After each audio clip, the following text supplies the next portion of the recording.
Sebelum tibanya Sultan Muzaffar Shah yang mewujudkan Kesultanan Perak, terdapat beberapa kerajaan silam yang pernah wujud dan memerintah negeri ini sebelum itu. Kerajaan Gangga Negara merupakan sebuah kerajaan silam yang terdapat di negeri Perak. Gangga Negara diperintah oleh seorang raja yang bernama Raja Gangga Shah Johan. Beliau memerintah di Perak dengan jayanya dan mempunyai tamadun yang hebat, namun kerajaan ini kemudiannya dimusnahkan oleh seorang Raja Rajendra Chola I daripada India. Apabila Gangga Negara musnah, barulah lahir dua buah kerajaan yang mengambil alih kekuasaan, iaitu Kerajaan Beruas dan Kerajaan Manjung. Kerajaan Gangga Negara ialah sebuah kerajaan yang terletak di kawasan Sungai Dinding, iaitu dari Kuala Sungai Dinding ke Sungai Dendang. Kawasan yang merangkumi Pengkalan Baharu, Segari, Beruas, Lembah Kinta, Bido, Sungai Siput, Pengkalan di Ipoh serta kawasan-kawasan sekitarnya. Gangga Negara merupakan sebuah kerajaan yang kuat dan besar pada masa itu dan pusat pemerintahannya sentiasa berubah-ubah. Ibu negeri kerajaan ini diceritakan dengan jelas di dalam kitab sejarah Melayu, iaitu lokasinya yang terletak di atas bukit.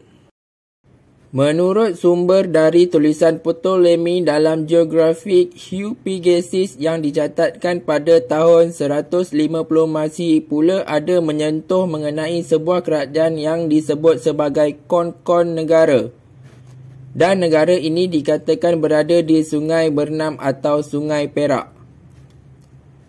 Kon-Kon Negara seakan-akan menyerupai nama Gangga Negara, dan sekiranya kita merujuk kepada catatan Ptolemy ini, maka kerajaan tersebut diandaikan sudah pun wujud sekitar kurun kedua lagi. Namun yang pasti bahawa kerajaan itu bertempat di negeri Perak dan lokasinya mungkin di sekitar kawasan yang meliputi kawasan Kinta, Utara Dinding dan kawasan Perak Tengah, yang mana kawasan tersebut adalah luas. Tambahan pula, tempat yang begitu tepat bagi kerajaan ini tidak dapat dibuktikan tanpa mempunyai sebarang kesan atau artifak. Pada awal tahun 1900, terdapat beberapa penemuan barangan artifak berupa patung Buddha diperbuat daripada gangsa di Tanjung Rambutan dan juga di Pengkalan di Ipoh pada tahun 1931. Penemuan ini sekaligus menguatkan bukti wujudnya kerajaan-kerajaan awal di Perak.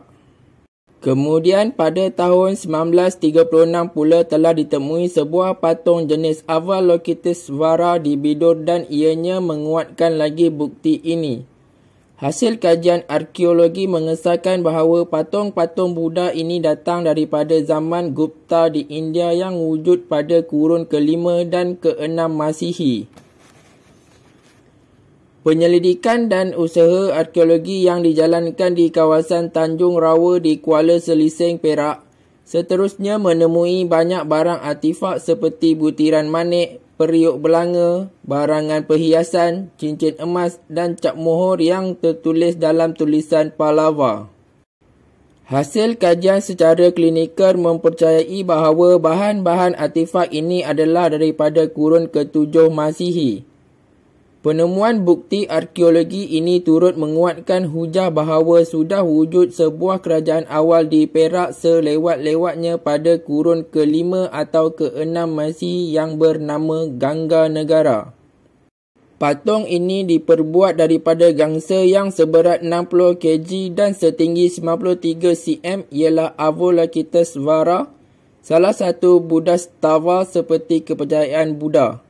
Ia dijumpai di Bidur di sebuah bandar kecil di negeri Perak pada tahun 1936 di sebuah kilang biji timah kepunyaan Anglo-Oriental, iaitu sebuah syarikat terbesar biji timah milik British ketika zaman British Malaya. Patung ini diperbuat daripada gangsa dan mempunyai 8 tangan, namun satu daripadanya telah patah.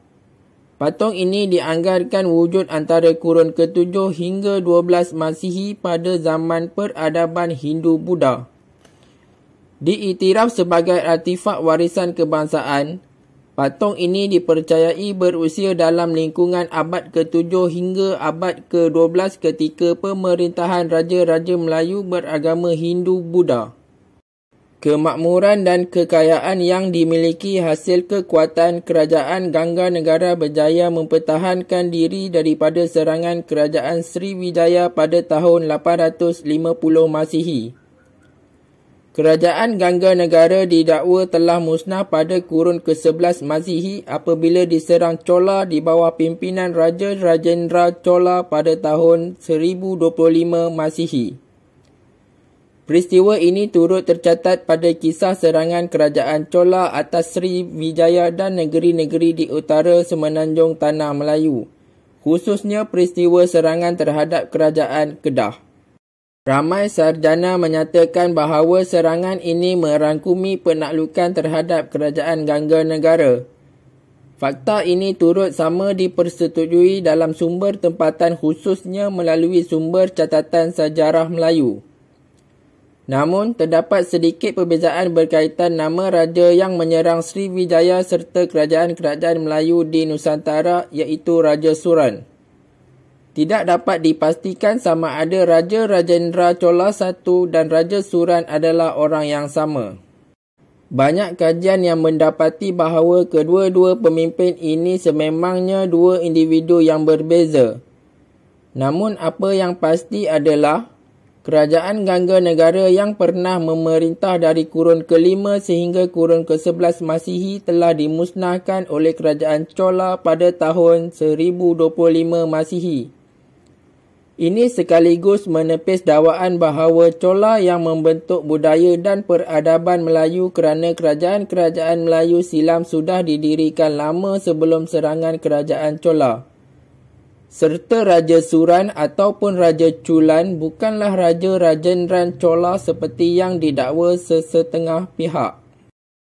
Serangan Chola membawa kepada jatuhnya kerajaan Sriwijaya dari dinasti Sailendra dan masa serangan itu berlaku hampir sama dengan perjalanan pulang Sami terkenal ajaran Buddha iaitu Atisa dari Sumatera ke India pada 1025 Masihi.